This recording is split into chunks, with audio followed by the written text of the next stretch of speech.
आपने शिक्षक भर्ती पर मुझे प्रश्न पूछने का अवसर दिया, उसके लिए मैं आपको धन्यवाद देता हूं। हमारा बेसिक शिक्षा विभाग जो 50 साल पुराना विभाग है, जिसमें 2 करोड़ 60 लाख छात्र पढ़ रहे हैं, जिसमें 50,80,000 शिक्षकों के पद हैं, लेकिन पिछले 6 साल से 1.5 लाख पद खाली पड़े हैं और भर्ती है 0।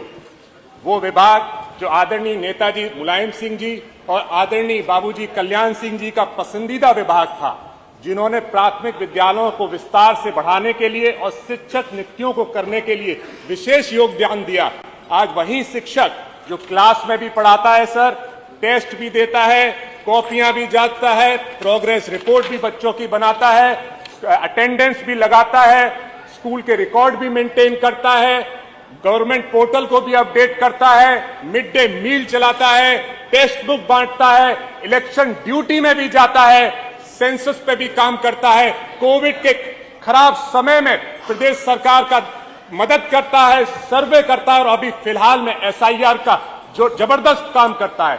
ऐसे शिक्षकों को इतनी जरूरी काम जो ये शिक्षक करते हैं, उनकी भर्ती पिछले 6 साल में 0।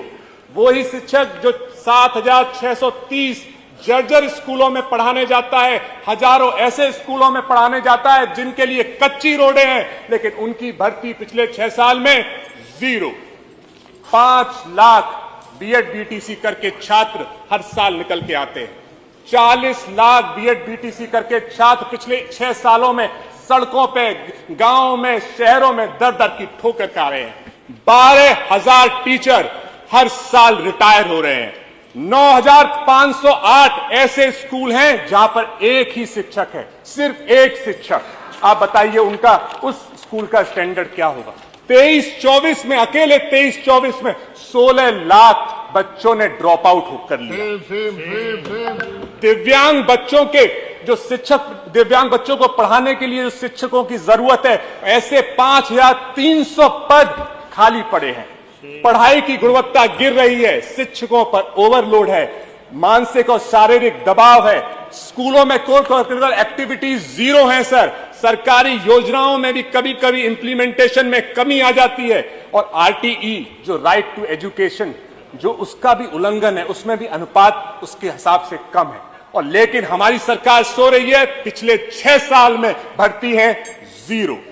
और आपने क्या किया, उत्तर प्रदेश की सरकार ने क्या किया। आदरणीय मंत्री जी हैं, आदरणीय मंत्री जी ने कहा 2017 से पहले कोई काम ही नहीं हुआ। 2017 से पहले आदरणीय बाबूजी भी मुख्यमंत्री रहे, आदरणीय नेताजी भी मुख्यमंत्री रहे, आदरणीय राजनाथ सिंह भी मुख्यमंत्री रहे, सभी ने शिक्षक विभाग को आगे बढ़ाने का काम किया।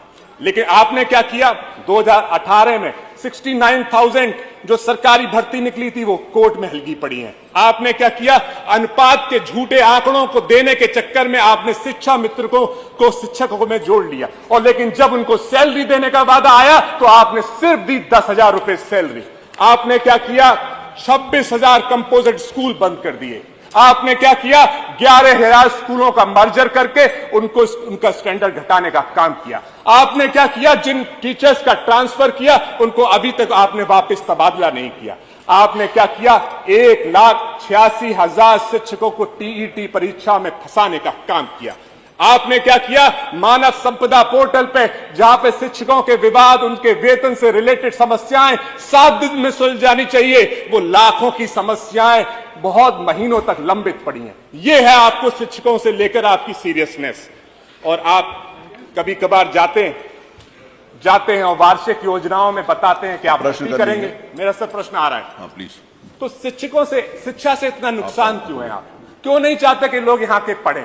क्यों कि सिर्फ इसलिए कि शायद वो प्रश्न पूछेंगे? क्यों आप शिक्षा से इतना घृणा करते हैं? क्यों शिक्षकों की भर्ती आप नहीं करते? तो मेरा सर, शायद आप इसलिए कर रहे हो कि आपको आरक्षण ना देना पड़े। आरक्षण देंगे तो पिछड़े, दलितों, पीड़ित परिवार के लोग शिक्षक बनेंगे, आपसे सवाल उठाएंगे, मुख्य धारा से जुड़ेंगे। हो सकता है आप आरक्षण के खिलाफ हो, इसीलिए शिक्षा के खिलाफ हो। आदरणीय बाबूजी ने कहा था, आरक्षण आपका हक है, आपका अधिकार है, छीन लो। इस मानसिकता से बाबूजी ने बीजेपी को भी बढ़ाया था, आपको भी शिक्षा दी थी। तो आदरणीय मंत्री जी से मेरा सवाल है कि जो रिटायरमेंट दर है हर साल की, 12,000 लोगों के जो रिटायर हो रहे हैं, और जो खाली पद है उनको ध्यान में रखते हुए खाली पदों को समयबद्ध भरने से और रिटायरमेंट दर के हिसाब से हर साल शिक्षक भर्ती निकालने पे क्या सरकार विचार करेगी, और करेगी तो कब तक, और नहीं करेगी तो क्यों नहीं।